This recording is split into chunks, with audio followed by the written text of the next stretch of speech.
Hello friends, welcome back to mass English grammar series के अंतर्गत आज हम आप सभी के लिए लेकर के आए हैं इंग्लिश ग्रामर का बहुत महत्वपूर्ण टॉपिक जिसका नाम है वॉइस के बारे में हमने एक इंट्रोडक्टरी क्लास ली है जिसे आप देख सकते हैं।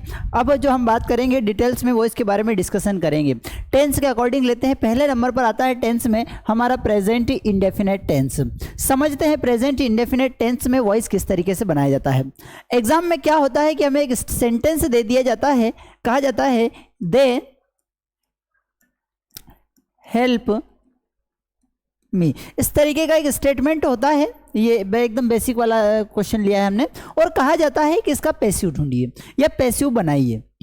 पैसिव बनाने के बारे में हमने क्या पढ़ा था? हमने ये कहा था कि यह सब्जेक्ट होता है, वर्ब है और ऑब्जेक्ट। जब सब्जेक्ट वर्ब का फर्स्ट फॉर्म और ऑब्जेक्ट वाला स्ट्रक्चर कहीं पर दिखे और उसे अगर हमें पैसिव बनाना हो तो हम क्या करते हैं? हम लिखते हैं पहले ऑब्जेक्ट के अकॉर्डिंग एम इज आर का यूज किया जाएगा प्लस वर्ब का third form by plus subject. Object क्या है हमारे पास? मी।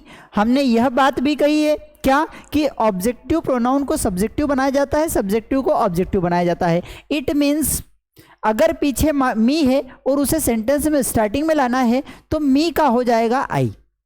ठीक है, आई के साथ यूज किया जाता है एम। वर्ब क्या है? हेल्प। तो हेल्प का थर्ड फॉर्म क्या हो जाएगा? आई एम हेल्प्ड बाय दे। और इसी तरीके से जिस तरीके से मी को आगे लाए तो आई हो गया, उसी तरीके से दे को अगर हम पीछे ले जाएंगे तो क्या हो जाएगा? देम हो जाएगा। तो स्टेटमेंट क्या होगा? I M helped bye them. Sir, क्या किसी सेंटेंस में ये दे या मी का ही यूज किया जाता है या इसके अलावा किस कोई दूसरे वर्ड से या कोई दूसरे फ्रेज या कोई दूसरे सेंटेंस भी यूज किए जाते हैं? तो समझते हैं। किसी भी स्टेटमेंट में जब हम बात करेंगे तो वहां पर मोस्टली जो आपको दिखेगा वो कुछ इस तरीके के प्रोनाउंस यूज करेंगे। आई का यूज कर सकते हैं, we, you, they and plural. ठीक है, इसका ऑब्जेक्टिव इट मीन्स अगर हमें सब्जेक्ट को पीछे की तरफ ले जाना है तो फिर आई का बनेगा बाय मी, वी का होगा बाय अस, यू का यूज करेंगे बाय यू, दे के लिए यूज किया जाएगा बाय देम। ठीक है, प्लूरल का तो जो भी रहेगा वो वैसे वैसे रहेगा। ठीक इसी तरीके से अगर ही का यूज किया जाएगा तो हम यूज करेंगे बाय हिम। शी अगर पीछे जाएगा तो बाय हर। इट के लिए यूज किया जाएगा बाय इट। ठीक है, तो यह सब्जेक्ट में होगा तो इस तरीके से होगा और बाय के साथ जब हम सब्जेक्ट लगाते हैं तो वह इस तरीके से चेंज होगा। ठीक है, जैसे शी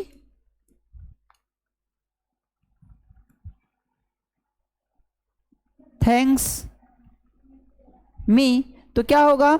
मी। अब इसी तरीके से एक बात और ध्यान रखेंगे क्या कि अगर किसी स्टेटमेंट में ये जनरली हम क्या कर रहे हैं, सब्जेक्ट से बाय सब्जेक्ट मतलब पीछे की तरफ ले जा रहे हैं, लेकिन दूसरी कंडीशन हमारे सामने क्या रहती है? दूसरी एक स्थिति यह भी रहती है कि जो ऑब्जेक्ट में है उसे सब्जेक्ट के रूप में यूज करना है। तो यहां पर मी ऑब्जेक्ट के रूप में है तो मी अगर ऑब्जेक्ट है और उसे आगे की तरफ लाएंगे तो मी का हो जाएगा आई। जिस तरीके वी का बाय अज होगा इसी तरीके से अज अगर पीछे हुए लिखा हुआ है और उसको आगे लाना है ऑब्जेक्ट की जगह पर तो अज का हो जाएगा वी। ठीक है, इसको इस तरीके से समझ सकते हैं।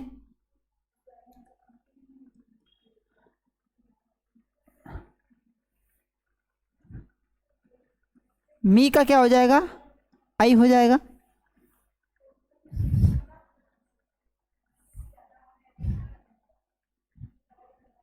स्ट्रक्चर कुछ इस तरीके से रहता है, सब्जेक्ट वर्ब ऑब्जेक्ट। अब ये जो ऑब्जेक्ट है इसको जब हम ऑब्जेक्ट में आगे की तरफ लिखेंगे तब हम क्या करेंगे? अगर पीछे मी है तो हम आई यूज करेंगे, पीछे का आगे आएगा तो इसको हम उसी पैटर्न में लिख देते हैं तो आपके लिए समझने में थोड़ी सी आसानी हो जाएगी। तो होगा आई का मी मीन्स पीछे अगर मी है आगे लाएंगे तो आई हो जाएगा, ठीक है। पीछे अगर अज है आगे उसको लाना है तो वी हो जाएगा। देम का हो जाएगा दे। हिम के लिए यूज करेंगे ही। हर के लिए यूज करेंगे शी। यू का यू ही रहेगा, ठीक है। इट के लिए इट ही रहेगा। किसी का अगर नेम यूज कर रहे हैं तो वह आगे आके भी नेम ही रहेगा। तो ये दोनों कंडीशंस आपके सामने रख दिए। क्या अगर सब्जेक्ट पीछे जा रहा है तो आई का मी हो जाएगा, बाय मी हो जाएगा, वी का बाय अस हो रहा है। और अगर पीछे कोई ऑब्जेक्ट है, पीछे अगर ये ऑब्जेक्ट है, इनको अगर स्टेटमेंट को शुरू में लिखेंगे तो आई वी यू दे हो जाएंगे, ठीक है। यह कॉन्सेप्ट आपको क्लियर हो गया होगा। समझते हैं अब प्रेजेंट इंडेफिनेट का पहला स्ट्रक्चर जो आपके सामने है कि अगर कोई एक्टिव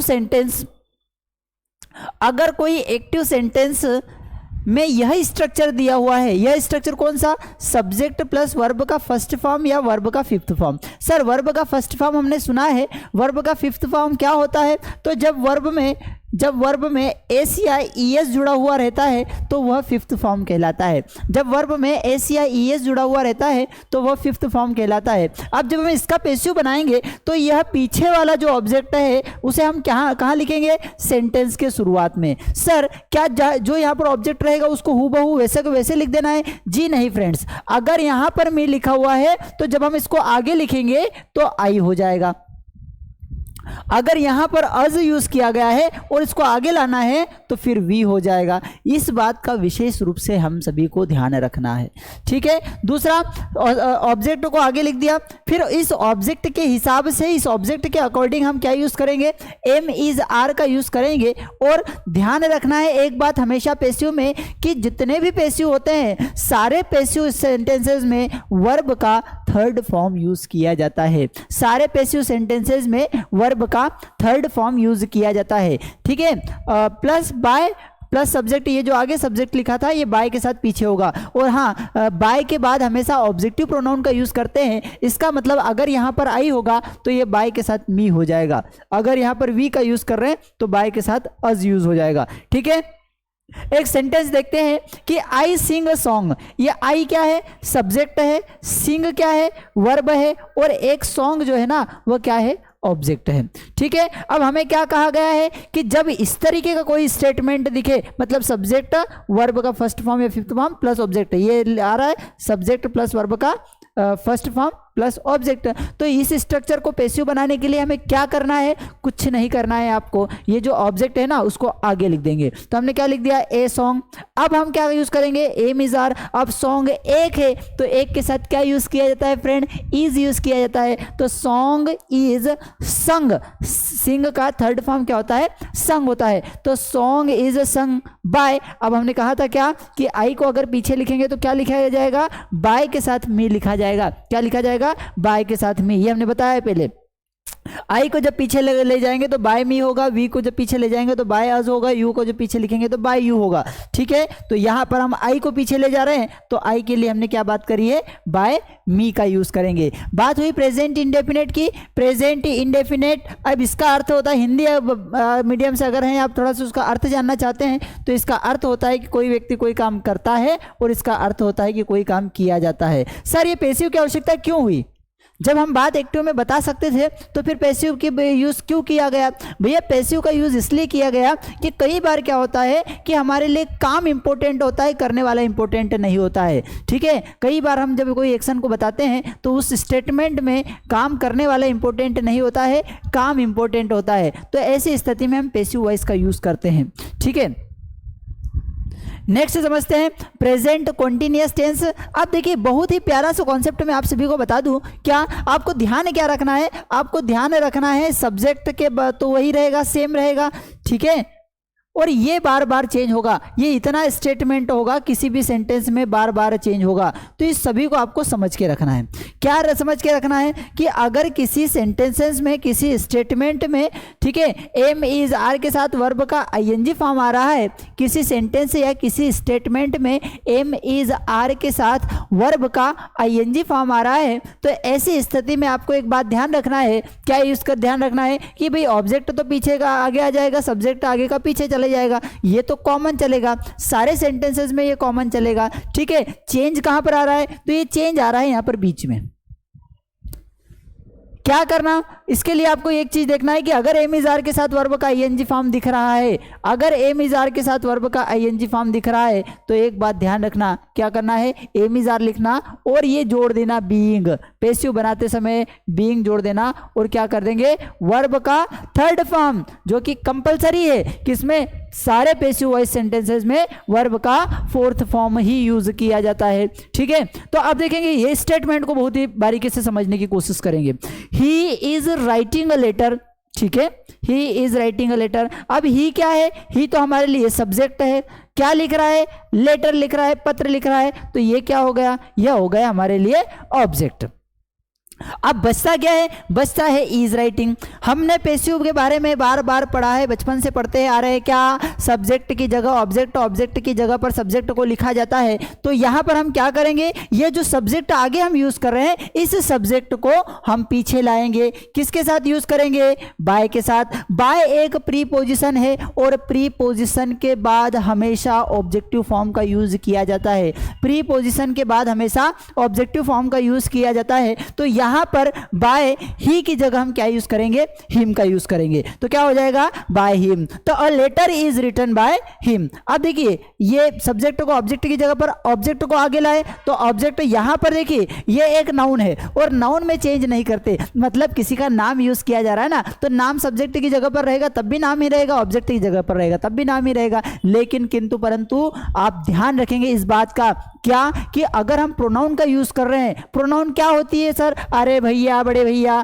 प्रोनाउन तो होती है I, we, you, they, plural, he, she, it, इनका नाम सुना है कि नहीं, ये सारी होती है प्रोनाउन, ये क्या होती है, प्रोनाउन। और ये हाँ अपने प्लेस के हिसाब से, अपने जगह के हिसाब से फॉर्म में चेंज आ जाता है। कैसे, अगर यह सेंटेंस के शुरू में है तो आई हो जाएगा, और जब पीछे लिखेंगे तो बाय मी हो जाएगा। शुरू के सेंटेंस में शुरू में यहाँ पर है ना तो वी रहेगा, और जब बाय के साथ लगाएंगे ना तो बाय अस हो जाएगा। तो ये छोटी छोटी किंतु मोटी बातें आपको ध्यान रखना है, ये परीक्षा में आपको अधिक से अधिक अंक स्कोर कराएगी, ठीक है।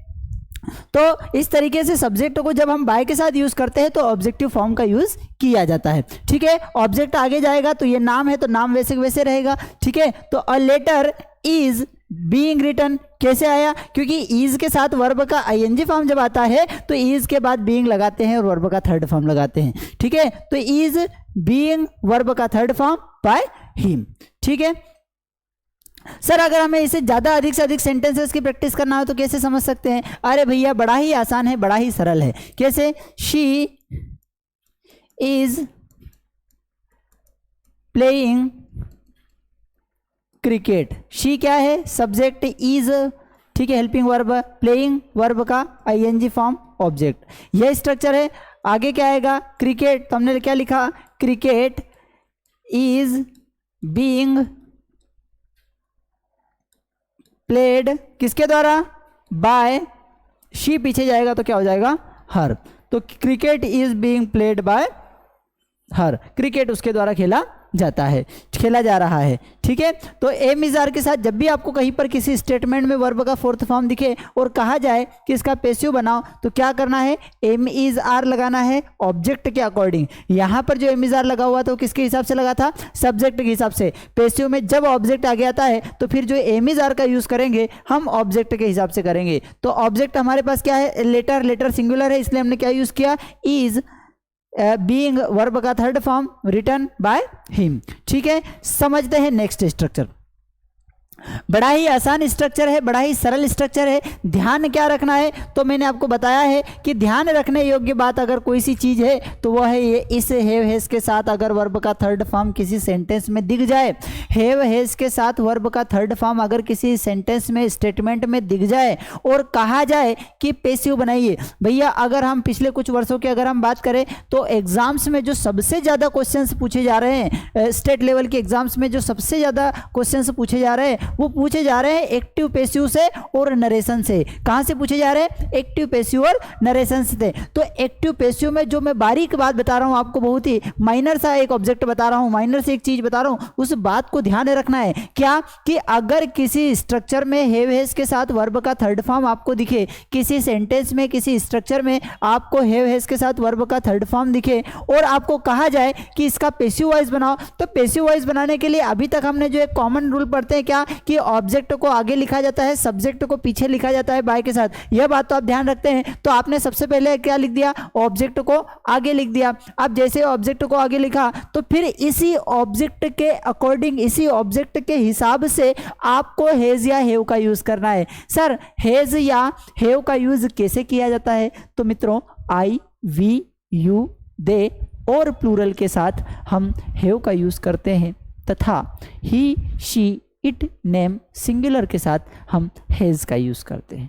ठीक है, तो ऑब्जेक्ट के अकॉर्डिंग, ऑब्जेक्ट के हिसाब से हम हैव या हैज का यूज करते हैं, प्लस बीन कंपलसरी रहेगा पैसिव वॉइस बनाते समय हैव या हैज वाले सेंटेंस में।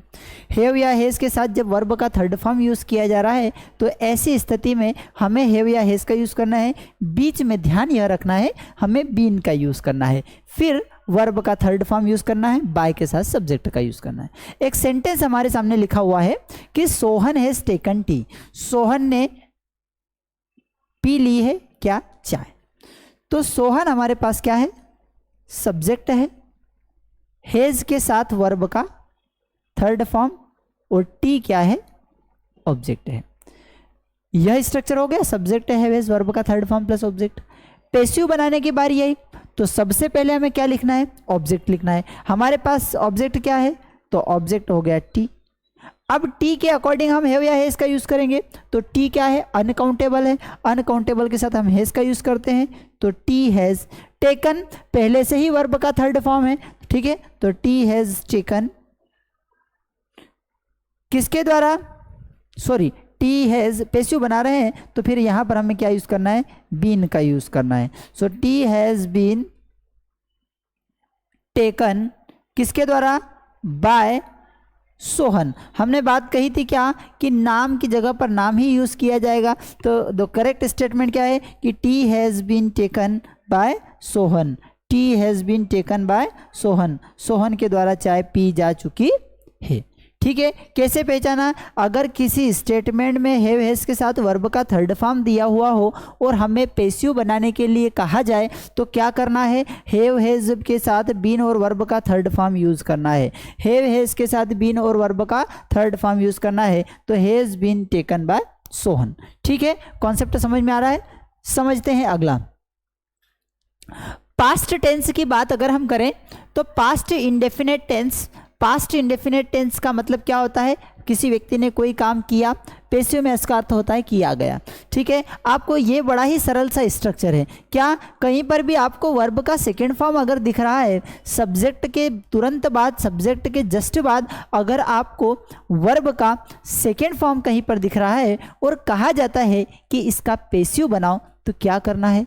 फ्रेंड्स, आपको एक काम करना है, वाज वर्ब के साथ आपको वर्ब का थर्ड फॉर्म यूज करना है। सर ये आप सब्जेक्ट और ऑब्जेक्ट का तो बता ही नहीं रहे। अरे भैया, सब्जेक्ट बाय के साथ पीछे जाता है, ऑब्जेक्ट आगे आ जाता है, ये सभी कॉमन है, ये सभी में कॉमन चलेगा। जो चेंजेस आ रहे हैं टेंस के हिसाब से, ये बीच में चेंजेस आ रहे हैं। तो क्या ध्यान रखना है? अगर कहीं पर वर्ब का सेकेंड फॉर्म है, ठीक है, और उसका पैसिव बनाने के लिए आपको कहा जाए तो आपको क्या यूज करना है? वाज वर्ब के साथ वर्ब का थर्ड फॉर्म यूज करना है। देखते हैं उदाहरण। ही सोल्ड अ कार, उसने कार बेच दी। ठीक है, ही क्या हो गया? सब्जेक्ट और कार क्या हो गया? ऑब्जेक्ट। हमने क्या कहा है कि जो ऑब्जेक्ट होता है उसको सेंटेंस के स्टार्टिंग में लाते हैं, तो यहाँ पर सेंटेंस में स्टार्टिंग में क्या आ गया, object.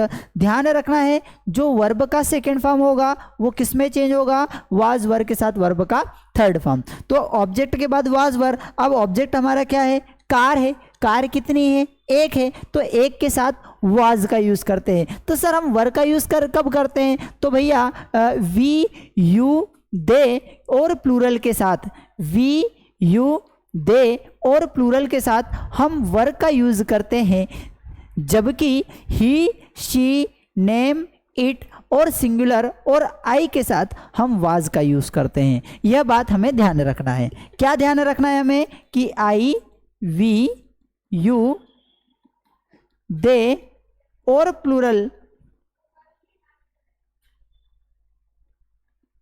We you they plural के साथ हमें वर्ब का यूज करना है, जबकि I he she it name singular और अनकाउंटेबल के साथ हमें वॉज का यूज करना है। यह बात आप सभी को हमेशा ध्यान रखना है, ठीक है। बात समझ में आ गई। तो अब यहां पर क्या था, सोल्ड वर्ब का सेकंड फॉर्म था, कार ऑब्जेक्ट था। हमने पहले लिखा कार को, कार एक है और सिंगुलर है, तो सिंगुलर के साथ हम क्या यूज करते हैं, वॉज। तो car was sold. Second form sell का सोल्ड होता है, थर्ड फॉर्म भी सोल्ड ही होता है। तो कार वॉज सोल्ड बाय किसके द्वारा, ही मीन्स उसके द्वारा, ठीक है। समझ में आ गई बात, कॉन्सेप्ट क्लियर हो रहा है। नेक्स्ट समझते हैं past continuous tense. Past continuous tense में क्या चीज याद रखना है आपको, क्या बात याद रखना है कि भैया जब हम पैसिव बनाने की बात कर रहे हैं, ठीक है, और कहीं पर आपको वाज वर्ब के साथ वर्ब का आईएनजी फॉर्म दिख रहा है, पैसिव वॉइस बनाने की बात कर रहे हैं, और कहीं पर आपको वाज वर्ब के साथ वर्ब का आईएनजी फॉर्म दिख रहा है, तो ऐसी स्थिति में आपको क्या ध्यान रखना है, आपको वाज वर्ब तो लगाना ही है, प्लस बीइंग का यूज करना है। और जैसा कि हमने पहले बताया है, सभी पैसिव वॉइस में वर्ब का थर्ड फॉर्म यूज करना है। तो स्ट्रक्चर होगा object plus was verb plus being plus verb का थर्ड फॉर्म। एक उदाहरण समझते हैं। ही वाज प्रिपेयरिंग टी, वह चाय बना रहा था, ठीक है। तो यहाँ पर प्रिपेयरिंग जो होगा वो वर्ब का आईएनजी फॉर्म या फोर्थ फॉर्म जिसको आप कहते हैं, ठीक है, वाज। अब वाज के साथ अगर वर्ब का आईएनजी फॉर्म आ रहा है और हमें पैसिव बनाने के लिए कहा जाए, तो एक बात तो हम जानते हैं क्या, कि ऑब्जेक्ट को सेंटेंस के शुरू में लिखते हैं, तो हम ये टी को यहाँ पर ले आए, ठीक है। अब उसके हिसाब से क्या लगाते हैं, वाज या वर्ब का यूज करते हैं। टी क्या है, अनकाउंटेबल है, तो हम क्या यूज करेंगे, वाज। फिर क्या है, स्ट्रक्चर में दिया हुआ है बीइंग, तो हमने बीइंग लिख दिया। फिर वर्ब हमारे पास क्या है, प्रिपेयर, ठीक है, आईएनजी लगाया हुआ था। अब हमें क्या करना है, प्रिपेयर का हमें जो लिखना है वह थर्ड फॉर्म यूज करना है, तो क्या हो जाएगा, प्रिपेयर्ड। करेक्ट स्टेटमेंट क्या होगा, T was being prepared by, किसके द्वारा, उसके द्वारा। तो हमने कहा है कि ही जब ये सेंटेंस में शुरू में रहता है तो ही रहता है, लेकिन जब इसको बाय के साथ पीछे ले जाएंगे ना तो हिम हो जाएगा। क्या हो जाएगा, हिम। तो स्टेटमेंट क्या होगा, T was being prepared by him. आप चाहे तो इसका स्क्रीनशॉट लेते हुए चल सकते हैं ताकि ये आपके लिए थोड़ा सा और आसान हो जाए। नेक्स्ट समझते हैं पास्ट परफेक्ट टेंस, ठीक है। नेक्स्ट क्या समझते हैं, past perfect tense. Past perfect tense में क्या है, हेड के साथ जब भी आपको V3 दिखता है, हेड के साथ जब कभी भी आपको किसी सेंटेंस में हेड के साथ V3 अगर आपको दिख रहा है और बात की जा रही है कि इसको पैसिव बनाओ, तो पैसिव बनाने के बारे में आप एक कॉमन फार्मूला तो जानते हैं कि ऑब्जेक्ट को आगे लिखा जाता है, सब्जेक्ट को पीछे बाय के साथ लिखा जाता है। बचता क्या है, ये बीच वाला। तो बीच में आपको क्या चेंज करना है, हेड बीन लगा देना है और वर्ब का थर्ड फॉर्म, ठीक है। समझते हैं, यहाँ पर हमारे पास हेड के साथ वर्ब का थर्ड फॉर्म था, हमारे पास हेड प्लस वर्ब का थर्ड फॉर्म था। हमने क्या किया, हेड का यूज किया, फिर यूज किया क्या, बीन, और वापस वर्ब का थर्ड फॉर्म लिख दिया, ठीक है। ये बन गया आपका पैसिव। तो the book had been read by me, ठीक है। बाकी जो हमने चेंज किया है वो आप सभी जानते हैं। क्या, ऑब्जेक्ट को आगे लिख दिया तो द बुक आगे आ गई, आई पीछे गया तो क्या बनेगा, बाय मी बनेगा। ये हमने पहले ही बात बता दी थी, ठीक है। समझ में आ रहा है। अगर आपको कॉन्सेप्ट थोड़ा सा ठीक ठाक लग रहा है, समझ में आ रहा है, तो आप लाइक शेयर सब्सक्राइब कर सकते हैं। सर क्या फ़ायदा होगा? लाइक करने से हमें थोड़ा सा प्रोत्साहन मिलेगा, शेयर करने से आपके ज़रूरतमंद मित्र जो है जिनको इसकी आवश्यकता है इस कॉन्सेप्ट को समझने की, उन तक वो पहुंच जाएगा, और सब्सक्राइब करने से अगला नोटिफिकेशन सबसे पहले आप तक पहुँचेगा। इसलिए लाइक शेयर सब्सक्राइब जरूर कीजिए। ठीक है, नेक्स्ट समझते हैं कि फ्यूचर टेंस में क्या करना है। तो ये जो फ्यूचर टेंस वाला जो कॉन्सेप्ट है ना, ये ध्यान रखेंगे कि ये सारे मोडाल्स पर भी यही अप्लाई होता है। फ्यूचर टेंस वाला जो कॉन्सेप्ट है सारे मोडाल्स पर यही कॉन्सेप्ट अप्लाई होता है। क्या कि ये अपन ने विल शल को अगर हम समझ ले मोडाल के साथ वर्ब का फर्स्ट फॉर्म, तो फिर यहाँ पर आएगा विल शल बी के साथ वर्ब का थर्ड फॉर्म। ठीक है, यहाँ पर मैं मान लो कि मैंने लिखा कैन के साथ वर्ब का फर्स्ट फॉर्म, तो यहाँ पर होगा कैन बी के साथ थर्ड फॉर्म। अगर मैंने यहाँ लिखा शुड के साथ वर्ब का फर्स्ट फॉर्म, तो इधर हो जाएगा शुड बी के साथ वर्ब का थर्ड फॉर्म। अगर मैंने लिखा वुड के साथ वर्ब का फर्स्ट फॉर्म, तो इधर हो जाएगा वुड बी के साथ वर्ब का थर्ड फॉर्म। ये कॉन्सेप्ट बड़ा ही प्यारा कॉन्सेप्ट है, सारे टेंस मॉडल्स में ये कॉन्सेप्ट बड़ा ही इंपॉर्टेंट है। ठीक है, सारे मॉडल्स इसी से मिलकर के बनते हैं। समझते हैं, इसका एक एग्जांपल समझते हैं कि आई शैल लर्न। ठीक है, आई शैल लर्न, मैं सीख जाऊंगा। क्या सीख जाऊंगा? अ पोएम, एक पोएम सीख जाऊंगा। तो यहाँ पर आई क्या है? सब्जेक्ट है, शैल के साथ वर्ब का फर्स्ट फॉर्म है, पोएम ऑब्जेक्ट है। पैसिव बनाने में हम क्या करते हैं? सबसे पहले ऑब्जेक्ट को आगे लिखते हैं, तो हमने यहाँ पर ऑब्जेक्ट क्या लिख दिया? A poem. ठीक है, फिर क्या है? शैल के साथ जब वर्ब का फर्स्ट फॉर्म होगा तो शैल विल के साथ बी में वर्ब का थर्ड फॉर्म जोड़ेंगे। ठीक है, तो अ पोएम के साथ तो विल का यूज़ किया जाता है, तो क्या होगा? पोएम विल बी, लर्न का थर्ड फॉर्म लर्नड हो जाता है, तो poem will be learned by me. ठीक है, यह है फ्यूचर टेंस का कॉन्सेप्ट। नेक्स्ट है future perfect tense. Perfect tense हमेशा अपने साथ एक फॉर्मूला लेकर के चलता है, वो है हैव के साथ वर्ब का थर्ड फॉर्म, और उसी को हम क्या बना देते हैं? हैव बी के साथ वर्ब का थर्ड फॉर्म। फ्यूचर की बात हो रही है इसलिए विल शैल सभी में कॉमन है। ठीक है, तो हैव के साथ वर्ब का थर्ड फॉर्म है, तो क्या हो जाएगा? हैव बीन के साथ वर्ब का थर्ड फॉर्म। यहाँ पर देखिए हैव के साथ हमने वर्ब का थर्ड फॉर्म लिखा, तो क्या हो जाएगा? हैव बीन के साथ वर्ब का थर्ड फॉर्म। ठीक है, she will have prepared tea, तो the tea will have been prepared by her. ठीक है, सर ये बाय हर क्यों आया? अरे भैया ये इसलिए आया कि जो शी है ना, जब इसको पीछे लिखते हैं ना तो ये बाय हर हो जाता है। क्या हो जाता है? बाय हर हो जाता है। नेक्स्ट समझते हैं passive voice of interrogative sentences. बड़ा ही प्यारा कॉन्सेप्ट है। ठीक है, एग्जाम में आजकल क्या किया है कि जो सामान्य लेवल वाले सेंटेंसेस थे या क्वेश्चंस थे उनको पूछने की अपेक्षा ये इंटेरोगेटिव ज़्यादा पूछे जाते हैं, ताकि स्टूडेंट्स इसमें ज़्यादा से ज़्यादा कंफ्यूज हो। क्या देखो, ऑक्सिलरी वर्ब जो है, अब ये ऑक्सिलरी वर्ब क्या होती है? प्रेजेंट इंडेफिनेट में डू डज होती है, पास्ट में डिड होती है, फ्यूचर में विल शैल होती है, कंटिन्यूअस में एम इज आर होती है, पास्ट कंटिन्यूअस में वाज वर होती है, और फ्यूचर जितने भी होते हैं सब में विल शैल होती है। ठीक है, तो जब भी हमें यह समझना है कि जो हेल्पिंग वर्ब है, जो इंटरोगेटिव सेंटेंस यहाँ पर यूज़ किया गया है, वो कौन से स्पेसिफिक टेंस से है, और उसी के आधार पर उसको चेंज किया जाएगा। जैसे ये do you sing a song, क्या आप गाना गाते हैं, ये प्रेजेंट इंडेफिनेट का है। तो प्रेजेंट इंडेफिनेट को जब हम पैसिव बनाते हैं तो उसमें हम एम इज आर के साथ थर्ड फॉर्म यूज़ करते हैं। अब ये देखो, सब्जेक्ट का आगे इंटेरोगेटिव बनाया है इसने। ठीक है, सब्जेक्ट को इसने क्या किया है? इंटेरोगेटिव। जब हम पैसिव बनाएंगे तो पैसिव में आगे क्या लिखा जाता है? ऑब्जेक्ट लिखा जाता है। तो फिर ऑब्जेक्ट के हिसाब से उसे इंटेरोगेटिव बनाया जाएगा। किसके हिसाब से इंटेरोगेटिव बनाया जाएगा? ऑब्जेक्ट के हिसाब से उसे इंटेरोगेटिव बनाया जाएगा। इंटेरोगेटिव को और अच्छे तरीके से अगर हमें समझना हो तो इसके लिए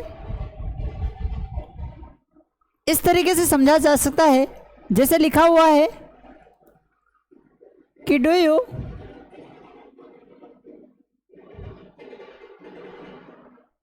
speak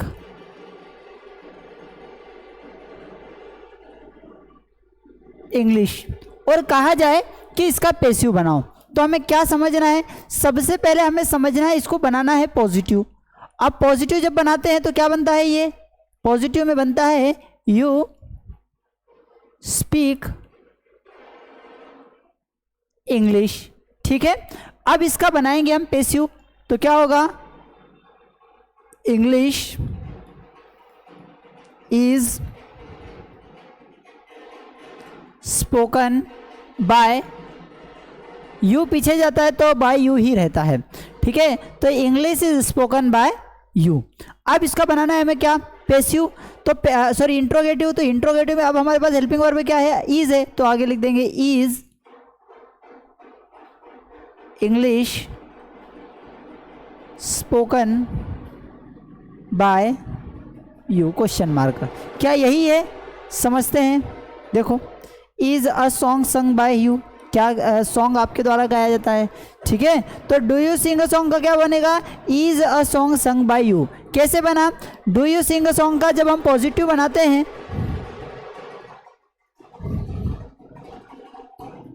do you sing a song, ये एक स्टेटमेंट है हमारे पास। इसको जब हम पॉजिटिव बनाते हैं तो क्या होगा, you sing a song. Passive बनाया तो a song is sung by you. और जब इंट्रोगेटिव बनाएंगे तो इज आगे आ जाएगा, तो क्या होगा, is a song sung by you.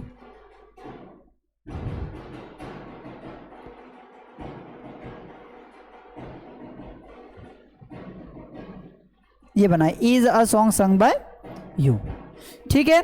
तो क्या करना है हमें, जब भी ऐसा स्टेटमेंट अगर हमें कहीं पर देखने को मिलता है कि इस, तो क्या करना है, जैसे does he write a letter, तो पहले इसे क्या बनाएंगे, पहले इसे पॉजिटिव बनाएंगे। पॉजिटिव बनाने में क्या आ जाएगा, he writes a letter. Positive बनाने में क्या आ जाएगा, ही राइट्स अ लेटर। फिर उसका पैसिव बनाएंगे तो क्या होगा, a letter is written by him, a letter is written by him. और पैसिव जब बनेगा तो is a letter written by him. Sir अब भी हमको समझ में नहीं आया, तो आप उसको और सरल तरीके से बताइए।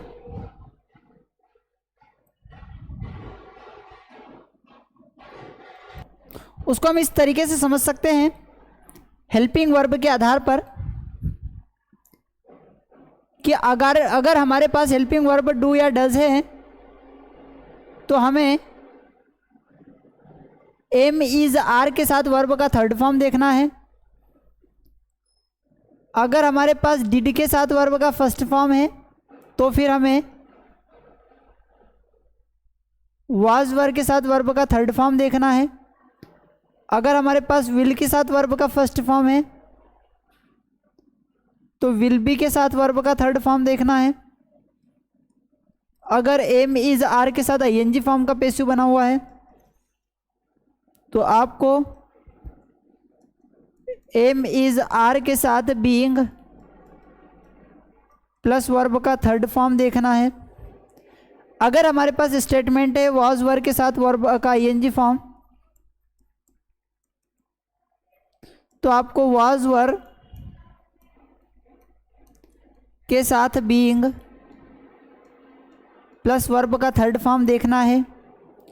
अगर हमारे पास स्टेटमेंट है हैव हैज के साथ वर्ब का थर्ड फॉर्म तो आपको देखना है हैव बीन के साथ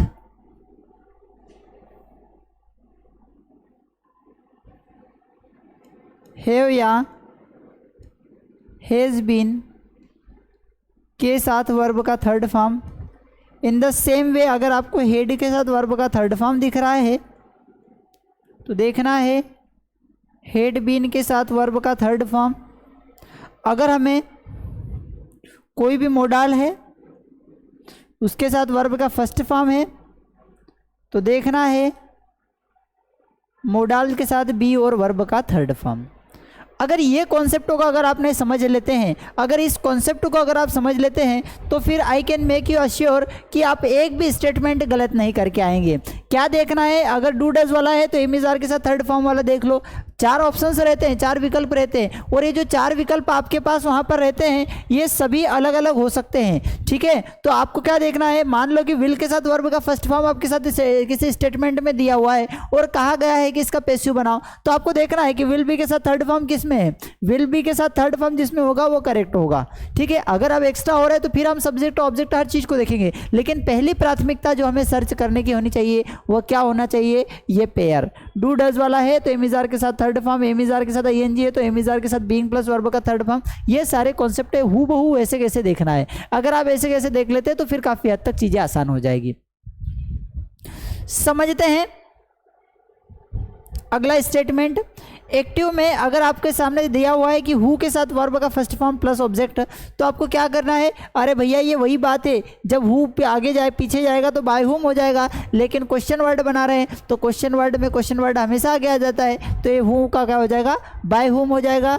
आप जो भी ऑक्सिलरी वर्ब है वो ध्यान रखना है, ऑब्जेक्ट वर्ब का थर्ड फॉर्म। सर ये आप बार बार वर्ब और ऑक्सिलरी वर्ब क्या है, ये क्या कहने का मतलब है? यहाँ पर मेरा वर्ब और ऑक्सिलरी वर्ब से कहने का तात्पर्य यह है कि भैया यह वर्ब है और ये जो ऑक्सिलरी वर्ब है, मतलब अगर किसी सेंटेंस में ये वाली वर्ब विल के साथ वर्ब का फर्स्ट फॉर्म दिया है तो इधर विल बी के साथ थर्ड फॉर्म हो जाएगा। अगर कहीं पर हैव हैज के साथ ऊपर वाला, ये पूरा जो टेबल आपको दिया हुआ है, यह जो टेबल है, यह टेबल एक्टिव वाला टेबल है कि अगर एक्टिव वाले स्टेटमेंट में यह है तो पैसिव वाले स्टेटमेंट में यह यूज किया जाएगा।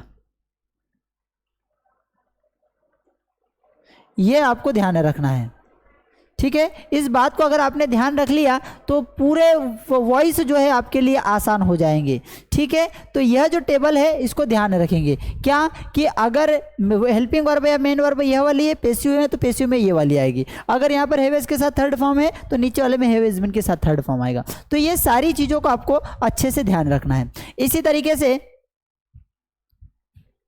जैसे हु गेव दिस बुक, ये गेव इसका एग्जाम्पल बहुत ही प्यारा एग्जाम्पल आप समझ पाएंगे इससे। देखिए यहां पर गिव क्या है, वर्ब का सेकेंड फॉर्म है, तो हमने क्या कहा है कि जब वर्ब का सेकेंड फॉर्म आएगा तो फिर क्या आएगा, वाज वर्ब के साथ वर्ब का थर्ड फॉर्म, ठीक है। तो हु गेव दिस बुक का क्या होगा, by whom was this book given, ठीक है। इसी तरीके से नेक्स्ट अगर समझे तो सब्जेक्ट प्लस मोडाल, मोडाल के बारे में ध्यान रखेंगे क्या कि बी के साथ वर्ब का फर्स्ट फॉर्म अगर आ रहा है, बी के साथ अगर वर्ब का फर्स्ट फॉर्म आ रहा है तो इधर क्या होगा, या फिर मोडाल के साथ अगर वर्ब का फर्स्ट फॉर्म यूज किया जा रहा है तो पैसिव बनाते समय हमको क्या ध्यान रखना है कि मोडाल यूज करना है, बी यूज करना है और वर्ब का थर्ड फॉर्म यूज करना है, ठीक है। यह बड़ा ही आसान सा, बड़ा ही सरल सा स्ट्रक्चर है। जैसे आई कैन डू इट, अब इट क्या है, ऑब्जेक्ट है तो आगे आ गया इट कैन बी, डू का क्या हो जाएगा, थर्ड फॉर्म डन, तो it can be done by me. Next है इंपेरेटिव सेंटेंसेस। इंपेरेटिव सेंटेंसेस का पैसिव वॉइस बहुत ही इंपॉर्टेंट।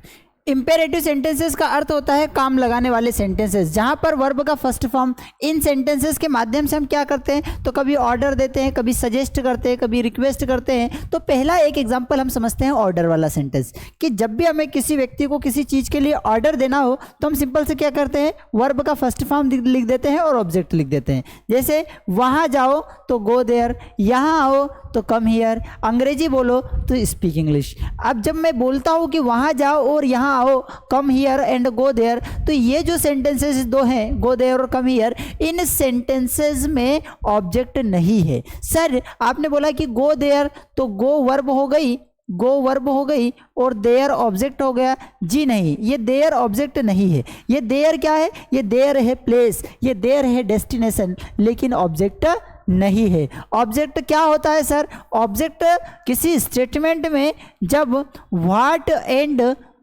एंड हुम का जो आंसर होता है, व्हाट एंड हुम का जो आंसर होता है वह होता है आपका ऑब्जेक्ट। जैसे स्पीक क्या बोले भैया, इंग्लिश, तो यह जो इंग्लिश है ना, ये इंग्लिश है ऑब्जेक्ट। कॉल हिम, किसे बुलाए भैया, हुम, हिम, तो ये जो हिम है ना यह है ऑब्जेक्ट।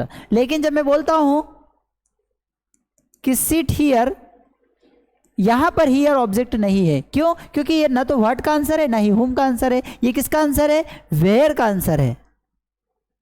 और ये जो वेयर होता है ना, जो वेयर होता है ना, ये एडवर्बियल फेज होता है, एडवर्ब को रिप्रेजेंट करता है, ठीक है, ये ऑब्जेक्ट को रिप्रेजेंट नहीं करता है, ठीक है। तो यहां पर स्पीक इंग्लिश में इंग्लिश ऑब्जेक्ट है, कॉल हिम में हिम ऑब्जेक्ट है, ओपन द बॉक्स क्या खोले भैया, द बॉक्स, तो द बॉक्स क्या हो गया, ऑब्जेक्ट हो गया और ओपन क्या हो गया, वर्ब। अगर वर्ब के साथ तुरंत ऑब्जेक्ट जुड़ा हुआ है और इस तरीके का कोई स्टेटमेंट आता है कि उसे पैसिव बनाओ, तो हमें यह दिया हुआ स्ट्रक्चर फॉलो करना है।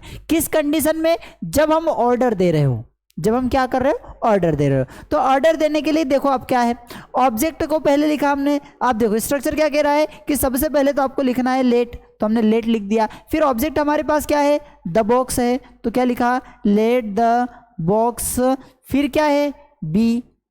वर्ब का थर्ड फॉर्म, तो वर्ब हमारे पास क्या है, ओपन, तो ओपन का थर्ड फॉर्म क्या हो जाएगा, ओपनड। तो स्टेटमेंट क्या होगा, let the box B opened. क्या होगा statement, let the box B opened. ठीक है, नेक्स्ट है कॉल हिम। तो क्या करना है, पहले तो लेट लिखना है, फिर ऑब्जेक्ट क्या है, तो हिम ऑब्जेक्ट है, तो लिख दिया लेट हिम। फिर क्या लिखना है, बी। वर्ब का थर्ड फॉर्म, वर्ब क्या है, कॉल, कॉल का थर्ड फॉर्म क्या होगा, कॉल्ड। तो लेट हिम बी कॉल्ड, क्या होगा, let him be called. Sir इसका स्पीक इंग्लिश का भी इसी तरीके से बनेगा, हाँ इसका भी इसी तरीके से। सबसे पहले हमने क्या लिखा, लेट, फिर क्या है, ऑब्जेक्ट, ऑब्जेक्ट हमारे पास क्या है, इंग्लिश, तो लेट इंग्लिश बी।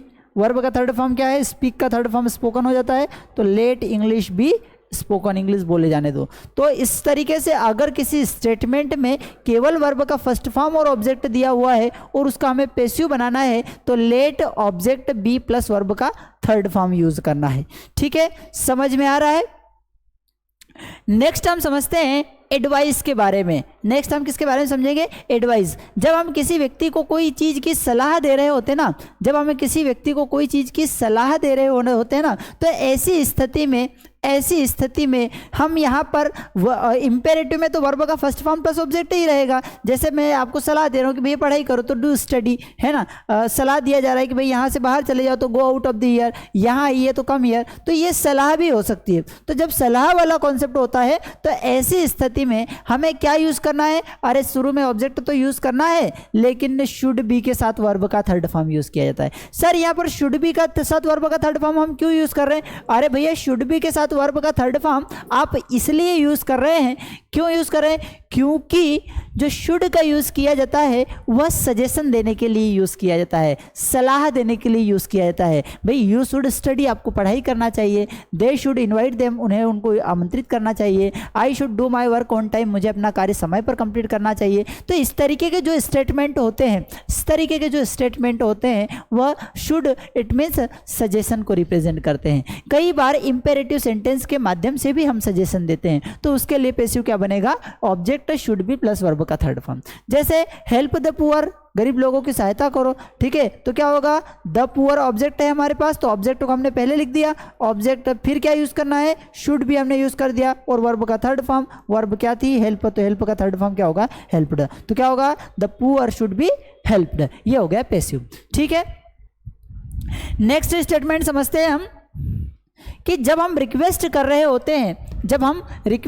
होते हैं, तो रिक्वेस्ट में हम प्लीज़ या काइंडली जैसे वर्डों का यूज़ करते हैं, प्लीज़ और काइंडली जैसे वर्ड्स का यूज़ करते हैं, ठीक है, और वर्ब का first form plus object.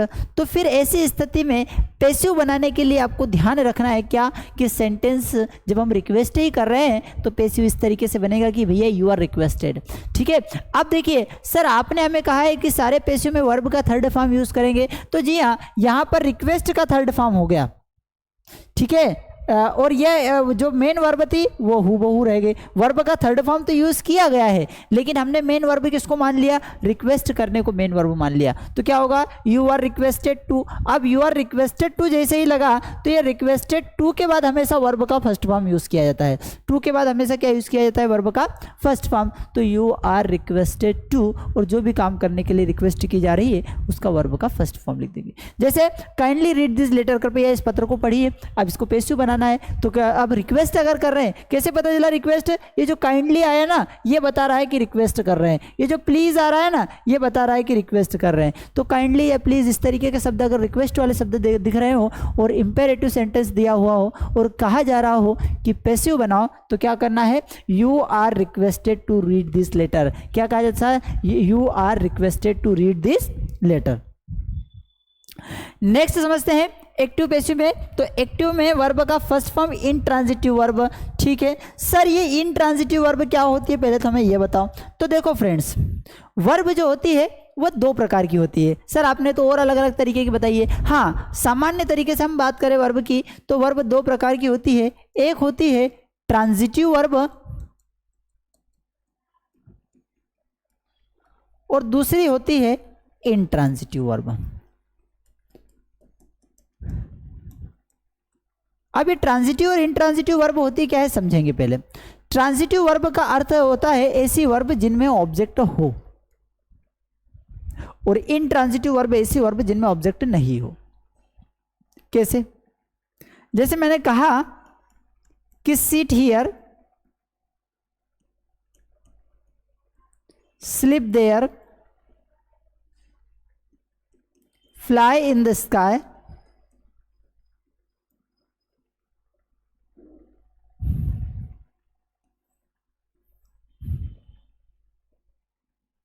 Run fast. ठीक है, ये जो सेंटेंसेस मैंने यहां बोर्ड पर लिखे हैं, ठीक है, डांस ऑन द स्टेज। ठीक है, ये जो स्टेटमेंट मैंने लिखे हैं ये सारी स्टेटमेंट में एक वर्ब यूज की गई है, और वर्ब के बाद भी कुछ दिया हुआ है। लगेगा ऐसा कि ये वर्ब के बाद जो दिया हुआ है वो ऑब्जेक्ट है, लेकिन फ्रेंड्स ध्यान रखना है कि यहाँ पर जो वर्ब के बाद दिया हुआ है वह ऑब्जेक्ट नहीं है, वह है रेस्ट ऑफ सेंटेंसेस, बचा हुआ सेंटेंस है।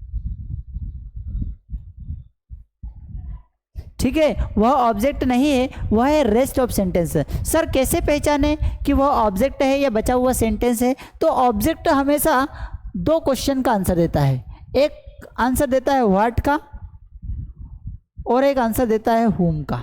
ठीक है, जो व्हाट और हुम का जो आंसर देता है वह होता है आपका object. Sit here,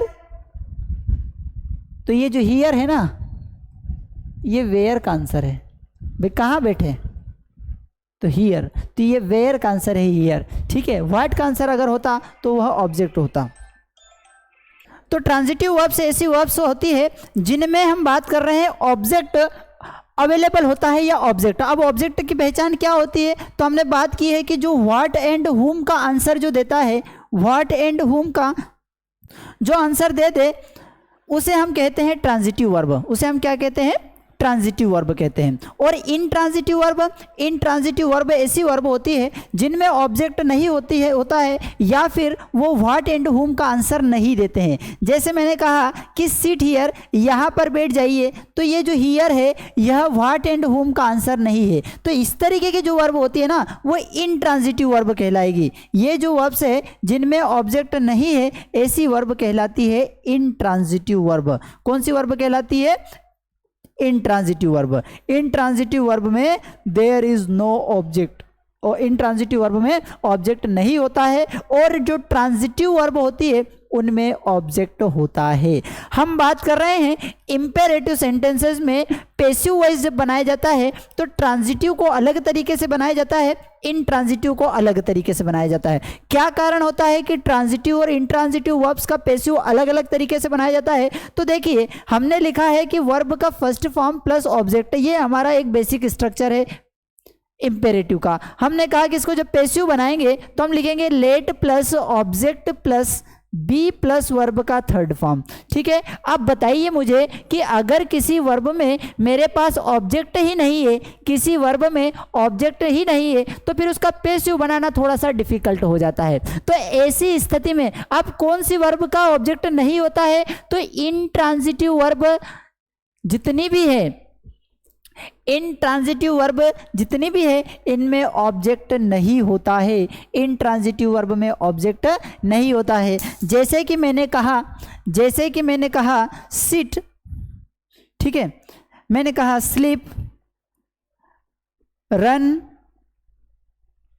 dance, fly ऐसी वर्ब्स है जिनमें ऑब्जेक्ट नहीं होता है, इन वर्ब्स में ऑब्जेक्ट नहीं होता है। ठीक है, तो इनका जो पैसिव बनाया जाएगा वह इस स्ट्रक्चर से नहीं बनाया जा सकता। क्यों नहीं बनाया जा सकता? क्योंकि इस स्ट्रक्चर में लेट के बाद हमें ऑब्जेक्ट की आवश्यकता होगी, और इंट्रांजिटिव वर्ब का हमने यूज किया है जिसमें ऑब्जेक्ट नहीं होता है। तो समझते हैं ऐसी वर्ब्स को पैसिव किस तरीके से बनाया जाता है। यहां पर लिखा है कि वर्ब इंट्रांजिटिव वर्ब। अब इंट्रांजिटिव वर्ब में तो ऑब्जेक्ट नहीं होता है, तो फिर ऐसी स्थिति में क्या करना है आपको? अब बात है कि जब भी हम इंपेरेटिव सेंटेंस का यूज कर रहे हैं तो इंपेरेटिव सेंटेंस में या तो हम ऑर्डर देते हैं या फिर एडवाइस देते हैं।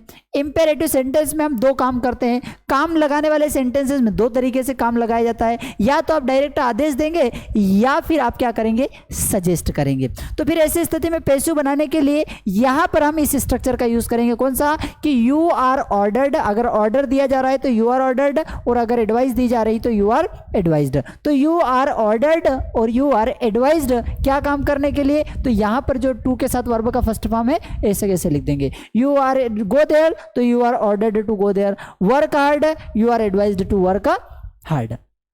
ठीक है, समझ में आ रहा है कॉन्सेप्ट? अगर आपको कॉन्सेप्ट थोड़ा सा समझ में आ रहा है तो आप लाइक शेयर एंड सब्सक्राइब कर सकते हैं। ठीक है, नेक्स्ट है लेट। लेट के सेंटेंसेस होते हैं, तो लेट में भी क्या यूज किया जाता है? एक ऑब्जेक्ट यूज किया जाता है, वर्ब का फर्स्ट फॉर्म यूज किया जाता है, और जो भी नाउन है बचा हुआ सेंटेंस है वो। जैसे कि let him write letter, let him write a letter. तो ये हिम क्या है? एक ऑब्जेक्ट है, लेटर एक नाउन है। पैसिव बनाने के लिए इस तरीके का स्टेटमेंट आता है, लेट वाले सेंटेंस से आते हैं। तो पैसिव कैसे बनाया जाता है तो समझेंगे। सबसे पहले तो हमें लिखना है लेट, फिर जो नाउन का यूज किया गया है उस नाउन का यूज करेंगे, तो लेट अ लेटर। ठीक है, बी, अब यहां पर थोड़ा सा मिस्टेक हो गया है, बी आएगा यहां पर। तो let a letter be, verb का थर्ड फॉर्म रिटन बाय, और यहां पर जो हमने ऑब्जेक्ट यूज किया था उसको पीछे ले जाएंगे। तो क्या होगा? Let a letter be written by him. ठीक है, समझ में आ रहा है? नेक्स्ट समझते हैं कि passive of infinitive verbs. Infinitive verbs का पैसिव हम बात कर रहे हैं। ठीक है, जिसमें सब्जेक्ट ऑक्सिलरी वर्ब टू। देखिए कई बार स्टेटमेंट क्या होता है कि he is to go there, या फिर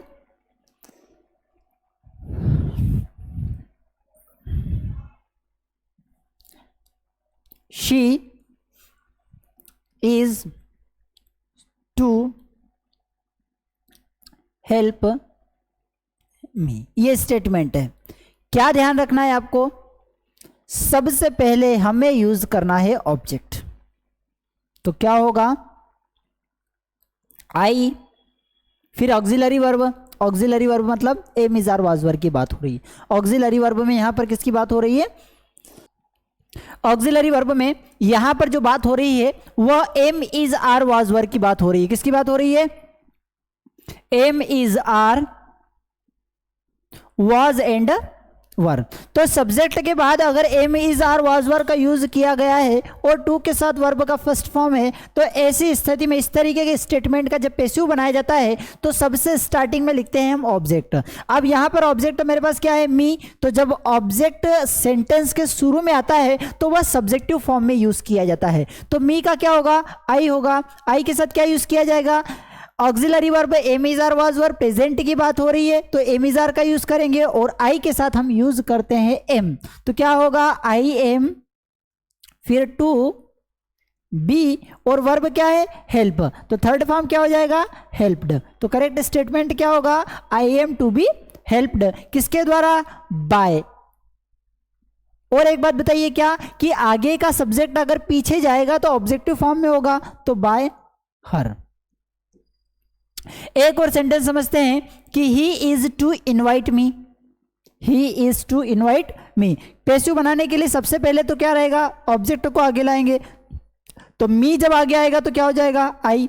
आई के साथ क्या यूज किया जाएगा? एम।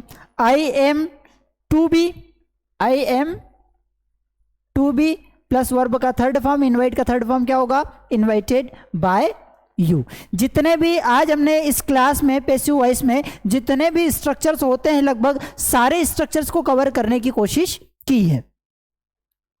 समझते हैं next statement, subject plus main verb plus two plus verb का फर्स्ट फॉर्म। कहीं पर भी आपको अगर टू के साथ वर्ब का फर्स्ट फॉर्म दिखे और उसको पैसिव बनाने की बारी आए, जब भी कहीं पर आपको टू के साथ वर्ब का फर्स्ट फॉर्म दिखे और उसे पैसिव बनाने की बारी आए तो ध्यान रखना है इसका पैसिव होता है टू बी प्लस वर्ब का थर्ड फॉर्म। सब्जेक्ट को पीछे ऑब्जेक्ट को आगे करना ये तो सारे पैसिव वॉइस में चलता रहेगा। जैसे I want to finish the work, हमें टू के साथ वर्ब को फर्स्ट किस तरीके से चेंज करते हैं, टू बी के साथ वर्ब का थर्ड फॉर्म।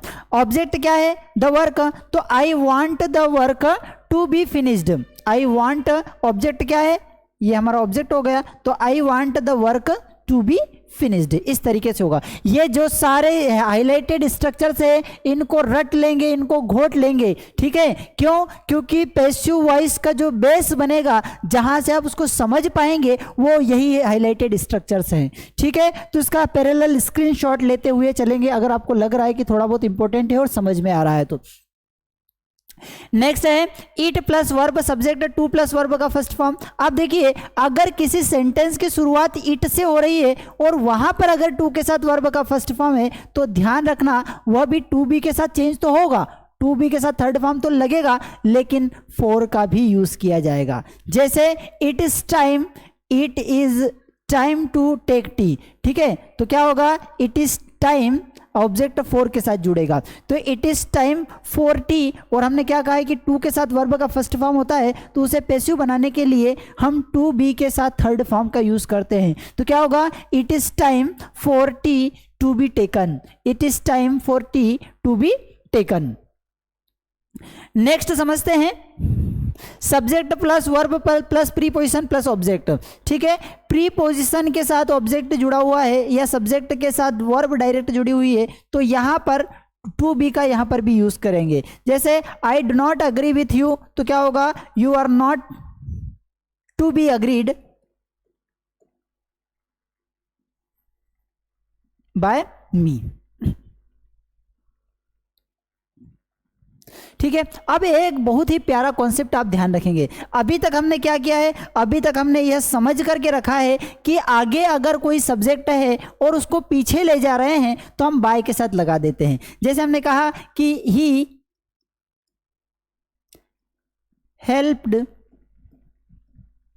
मी, पैसिव बनाने के लिए कहा तो हमने कहा आई, वर्ब का सेकेंड फॉर्म है मतलब वॉज वर्ब के साथ थर्ड फॉर्म, आई के साथ वॉज का यूज किया जाता है तो आई वॉज हेल्प्ड बाय, ही को पीछे लिखा तो हो गया क्या, हिम, ठीक है। अब हमको आदत है क्या कि जो सब्जेक्ट आगे रहता है उसको पीछे बाय के साथ हम लगा देते हैं। अब यहां पर एक स्टेप जो है वो बड़ी ही सतर्कता वाली स्टेप है क्योंकि जहां भी कंफ्यूज होने की स्थिति बनती है, जहां भी कंफ्यूजन की स्थिति बनती है वहां पर सबसे ज्यादा क्वेश्चंस पूछे जाते हैं। तो कुछ वर्ब्स ऐसी है जिन वर्ब्स के साथ हम बाय का यूज नहीं करते, उनके साथ फिक्स्ड प्रीपोजिशन यूज की जाती है। जैसे मैंने लिखा कि ही नोज मी, तो पैसिव बनाते समय हम क्या करेंगे, आई एम नोन, और हम क्या करेंगे, बाय हिम लिख देंगे। जैसे ही बाय हिम लिखेंगे ये स्टेटमेंट इनकरेक्ट हो जाएगा या फिर गलत हो जाएगा। सर ये बाय हिम गलत क्यों होगा, बाय हिम इसलिए गलत होगा क्योंकि ये जो नो वर्ब है ना इसके साथ हम बाय का यूज नहीं करते। तो सर इसके साथ हम क्या यूज करते हैं, तो समझते हैं अगली स्लाइड के माध्यम से कि ऐसी फिक्स्ड वर्ब कौन सी है जिनके साथ हम बाय का यूज नहीं करते। तो देखेंगे एनॉयड के बाद अगर हम किसी पर्सन की बात हो रही है तो हम लगाएंगे विथ। क्या यूज करेंगे, एनॉयड के बाद विथ। क्या होगा, I am annoyed by him, नहीं यहां होगा I am annoyed with him. क्यों, क्योंकि किसी व्यक्ति से अगर हम एनॉयड है तो फिर वहां पर विथ का यूज करेंगे, बाय का यूज नहीं करेंगे। नेक्स्ट है एनॉयड एट समथिंग, किसी चीज पर हम गुस्सा है तो वहां पर एट का यूज किया जाएगा, वहां पर by, I am annoyed by my mobile, अरे भैया मेरे मोबाइल से अगर मैं एनॉयड हूं तो वहां पर एट का यूज करेंगे, विथ का यूज वहां पर नहीं करेंगे। तो क्या होगा, I am annoyed at my mobile, I am annoyed with you, I am annoyed by you, I am annoyed by mobile, यह इनकरेक्ट स्टेटमेंट होगा। क्यों? क्योंकि एनॉय जो वर्ब है उसके साथ हम विथ का यूज करते हैं, कब? जब पर्सन की बात हो रही है। और हम बाय का यूज करते हैं? नहीं, बाय का यूज हम बिल्कुल नहीं करते, वहां पर हम यूज करते हैं अगर किसी थिंग की बात हो रही है तो एट का यूज किया जाएगा, और किसी पर्सन की बात हो रही है तो विथ का यूज किया जाएगा। स्टेटमेंट क्लियर हुआ? नेक्स्ट समझते हैं, इंगेज वर्ब अगर आती है तो इंगेज के साथ हम इन का यूज करते हैं। क्या यूज करते हैं? इंगेज के साथ इन का यूज करते हैं। इंगेज के साथ बाय का यूज नहीं किया जा सकता है, इंगेज के साथ विथ का यूज नहीं किया जा सकता है। ऑफेंड जो वर्ब है यहां पर भी बाय का यूज नहीं करेंगे, विथ का यूज करेंगे। प्लीज्ड विथ का यूज करेंगे, सेटिस्फाइड विथ का यूज करेंगे, सरप्राइज्ड एट का यूज करेंगे, लाइंड विथ का यूज करेंगे, अमेज्ड एट का यूज करेंगे, ठीक है, अलार्म्ड एट का यूज करेंगे, इंटरेस्टेड इन का यूज करेंगे, डिसगस्टेड विथ यूज किया जाएगा, अम्यूज्ड एट का यूज किया जाएगा, डिस्प्लीज्ड विथ का यूज किया जाएगा, कंटेंड इन का यूज किया जाएगा, नोन टू का यूज किया जाएगा, मेरिड टू का यूज किया जाएगा, और डिसअपॉइंटेड एट का यूज किया जाएगा। यह ध्यान रखेंगे अगर पैसिव वॉइस बना रहे हैं, और पैसिव वॉइस बनाते समय अगर हमें ये वर्ब्स दिखते हैं तो इनके साथ हमें बाय का यूज नहीं करना है। क्या यूज करना है इनके साथ? तो इनके साथ जो प्रीपोजिशंस, फिक्स्ड प्रीपोजिशंस दी हुई है इनका ही यूज करेंगे। अब छोटी छोटी मगर मोटी बातें। सर छोटी छोटी मगर मोटी बातें मतलब कुछ स्पेशल रूल्स जिनको हमें याद रखना ही है। क्या? कि यदि एक्टिव वॉइस का सब्जेक्ट, सर सब्जेक्ट क्या? अरे बड़े भैया जो सेंटेंस की शुरुआत में जो होता है उसे हम सब्जेक्ट कहते हैं। क्या कहते हैं? सब्जेक्ट। तो यदि एक्टिव वॉइस का सब्जेक्ट कौन हो? अगर समबडी हो, दे हो, पीपल हो, वी हो या फिर ऑल हो तो पैसिव वॉइस में इसे बाय के साथ नहीं लिखा जाता। ठीक है, ऐसी स्थिति में अगर किससे, somebody, they, people, we, all से अगर सेंटेंस की शुरुआत होती है तो जरूरी नहीं कि इसे आप पीछे लिखे, पीछे लिखना कोई जरूरी नहीं होगा। तो ये सेंटेंस क्या होगा? समबडी टूक अस राउंड दिल्ली, तो क्या होगा? We are taken round Delhi. By somebody use नहीं करेंगे। क्यों नहीं यूज करेंगे? सर आपने तो हमें स्ट्रक्चर में बताया था, क्या बताया था कि बाय के साथ इस सब्जेक्ट को लिखते हैं। तो भैया हाँ लिखते हैं, कॉमनली लिखते हैं, लेकिन अगर सब्जेक्ट कौन हो, समबडी, दे, पीपल, वी हो या ऑल हो तो फिर हम इसे बाय के साथ नहीं लिखते हैं। ठीक है, बात समझ में आ गई? नेक्स्ट रूल समझेंगे, वो बड़ा ही इंपॉर्टेंट रूल है। यदि एक्टिव वॉइस का वाक्य या सेंटेंस नोबडी, नन या नो वन से शुरू हो रहा है, किससे शुरू हो रहा है? नोबडी, नन या नो वन से अगर सेंटेंस से शुरू हो रहा है मतलब सब्जेक्ट। किसी एक्टिव वॉइस सेंटेंस का सब्जेक्ट अगर नोबडी, नन या नो वन है तो पैसिव वॉइस में इसकी जगह एनी वन का प्रयोग होता है। ठीक है, इसकी जगह किसका प्रयोग होता है? एनी वन का। तो बाय क्या यूज करेंगे? एनी वन होगा।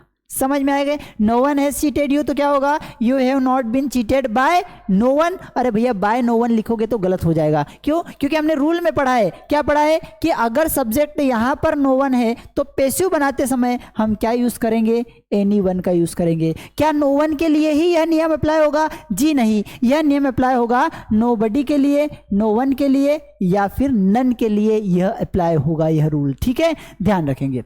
नेक्स्ट समझते हैं, यदि एक्टिव वॉइस का sentence it is time to से स्टार्ट हो रहा है, किससे शुरू हो रहा है? इट इज टाइम टू से स्टार्ट हो रहा है, तो उसका पैसिव स्ट्रक्चर कुछ इस तरीके से होगा। कैसा होगा? इट इज टाइम, फोर के साथ लिखेंगे ऑब्जेक्ट को और टू बी के साथ लगाएंगे वर्ब का थर्ड फॉर्म। क्या होगा? इट इज टाइम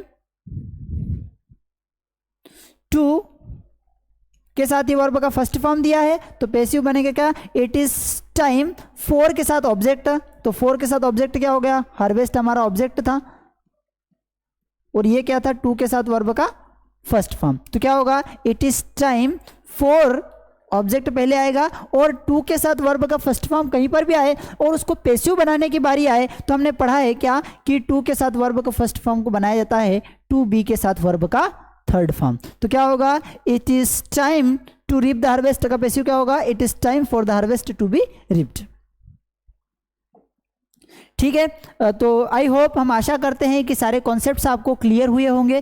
ठीक है, अगर आपको थोड़ा सा ठीक ठाक लगा हो क्लास तो लाइक शेयर और सब्सक्राइब कर सकते हैं। और हाँ, अगर आप किसी भी कॉम्पिटिटिव एग्जाम की तैयारी कर रहे हैं तो आपके लिए बड़ा ही प्यारा कोर्स हमने डिज़ाइन किया है, वो है all in one English grammar. Sir ये all in one English grammar में क्या होगा, ये कौन सा ग्रामर कोर्स है? तो भैया यह ग्रामर कोर्स कुछ इस तरीके से डिज़ाइन किया गया है कि आप इंडिया में अगर किसी भी कॉम्पिटिटिव एग्जाम की तैयारी कर रहे हैं जिसमें इंग्लिश सब्जेक्ट पूछा जाता है तो उन सारी एग्जाम्स को हमने कवर कराने की इसमें कोशिश की है। ठीक है सर, इसका और क्या फ़ायदा है? तो इसमें आपको टॉपिक वाइज लाइव टेस्ट मिलेंगे। टॉपिक वाइज लाइव टेस्ट से क्या होगा कि जो भी टॉपिक आप स्टडी कर रहे हैं उससे रिलेटेड टेस्ट रहेंगे, तो आप अपने आप को इवेल्युएट कर पाएंगे, अपना मूल्यांकन कर पाएंगे। ठीक है, प्रीवियस ईयर्स के क्वेश्चंस हमने इसमें शामिल करने की कोशिश की है ताकि आप एग्जाम ओरिएंटेड पढ़ाई कर पाए। ठीक है, तैयारी कर पाए। ठीक है, प्रैक्टिस शीट्स मिलेगी, नोट्स मिलेगा और बेसिक से एडवांस लेवल का ग्रामर आपका कंप्लीट कराया जाएगा। ठीक है, कहाँ मिलेगा सर ये कोर्स हमको? तो आप गूगल प्ले स्टोर से आप एक काम कर सकते हैं, हमारा मास स्टडी ऐप डाउनलोड कर सकते हैं।